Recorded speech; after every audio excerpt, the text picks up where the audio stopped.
Hello all, welcome to part 14 of the SecurityTube Metasploit Framework Expert courseware. In this video, we will look at client-side exploits. This video is part of the SMFE courseware. If you'd like to enroll, try out the labs, or a bunch of other interesting things, please visit securitytube.net/SMFE for more details. Our certifications are currently being taken by students from over 30 plus countries around the world.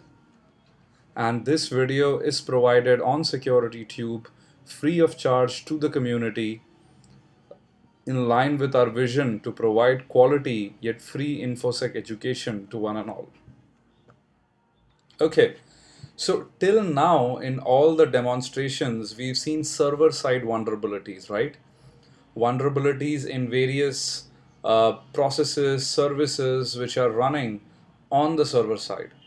Now, unfortunately, you would find a lot of server-side vulnerabilities a couple of years back. In today's world, most enterprises have firewalled incoming connections, and hence it is becoming increasingly difficult to exploit server-side vulnerabilities and break into an enterprise. Also, most server-side stuff currently is patched either using Windows Update or other things, making it a little bit more robust to tackle from an attacker's perspective. This is where client-side attacks come in. Client-side attacks, typically things like browser-based attacks or any other client program, or as we will see later, social engineering attacks, allow for a much easy target because the client here is operated by one of the employees of the enterprise who might not be very technically savvy as the admin who may have configured and locked down the rest of the network. So in this video, I'll give you a flavor of browser-based exploits. There are dozens of them, and unfortunately, browsers are not patched as regularly typically as the OS is. And in Metasploit, we will use an auxiliary module called Browser Autopon to do a demonstration of client-side browser-based attacks.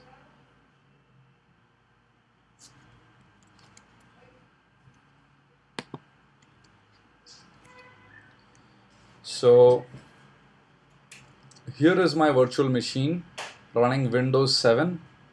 I know a lot of you are like, hey, when is Windows 7 going to come? So this is Windows 7 Professional Edition being run here. And this is the attacker machine running Metasploit, right? So now what I'm going to do is set up an attack web server which will actually load up a lot of browser-based exploits, and then we'll see what happens when the client accidentally visits this web server hosted by the attacker, right? So let's use auxiliary server browser autopon, show options. Let's set the local host to be the attacker's IP address at 1.10. This is typically because we will use a reverse connect based payload. Let's set the server port to be 80 and let's set the URI path to be root. Now let me run this auxiliary module, and what you will actually see is basically all of these browser based exploits are being loaded up, right? For example, this one was for Firefox.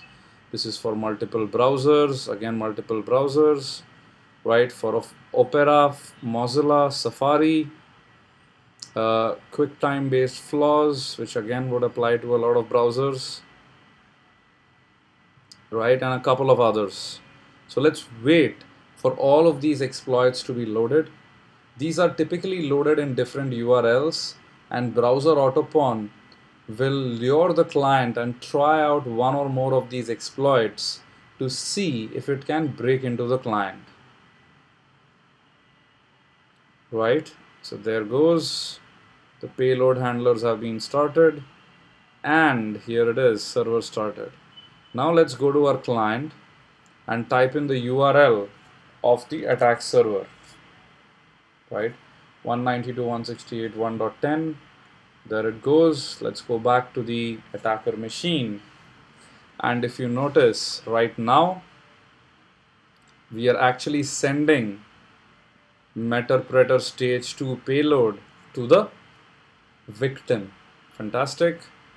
Now in browser-based attacks, typically as soon as the Meterpreter session is opened, Metasploit will automatically migrate into a new process.